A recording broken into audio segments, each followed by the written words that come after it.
Mobile അളിയൻകുട്ടിക്ക് കൊടുത്തിട്ടുണ്ടെങ്കിൽ ആ അളിയൻകുട്ടി ആണല്ലോ പിന്നെ മൊബൈൽ ഓണും ഓഫും ആക്കൽ. ഇതുപോലെയാണ് അള്ളാഹു സുബ്ഹാനഹു വ തആല ഔലിയാക്കൾക്ക് അധികാരം കൊടുത്താൽ പിന്നെ ആണ് ഓണും ഓഫും ഒക്കെ ആക്കൽ. ഈ അള്ളാഹു അല്ല, പിന്നെ അള്ളാഹ്ക്ക് അതിൽ ഇടപെടാൻ കഴിയൂല. അള്ള മുമ്പ് സമത് പറഞ്ഞതുപോലെ ഗാലറിയിൽ ഇങ്ങനെ ഇരിക്കുകയാണ്, കളി കണ്ടുകൊണ്ടിരിക്കുകയാണ്. അള്ള വെട്ടു, അള്ളാഹ്ക്ക് ഇനി ഇടപെടാൻ കഴിയൂല.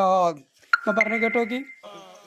എല്ലാ അധികാരങ്ങളും അവൻ ഉദ്ദേശിച്ചവർക്ക് അവൻ കൈമാറും.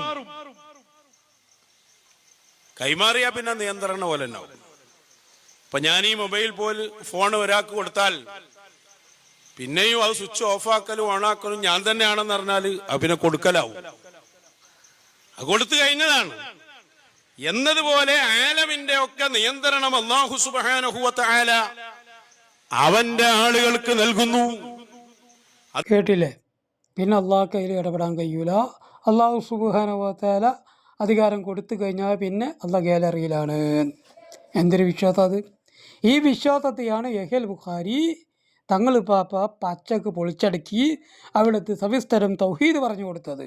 ഇന്നതാണ് സുന്നത്ത് ജമാഅത്തിന്റെ അഖീദ. എന്താ പറഞ്ഞത്? സർവശക്തനായ അല്ലാഹുവാണ് നമ്മുടെ റീഡിങ് നമ്മൾ കൺട്രോൾ ചെയ്യുന്നില്ല. എല്ലാ പ്രവർത്തനത്തും കൺട്രോൾ ചെയ്യുന്ന ഒരു രക്ഷിതാവായ അല്ലാഹുവാണ്.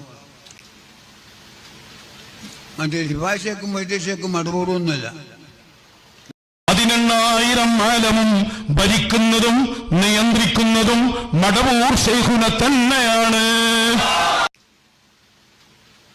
മറ്റേ ശിവാശേക്കും വൈദ്യശേക്കും മടറൂറൊന്നുമല്ല. ക്ലിപ്പാക്കിയിട്ട് സകല സ്ഥലത്തും പോയി പ്രചരിപ്പിക്കും.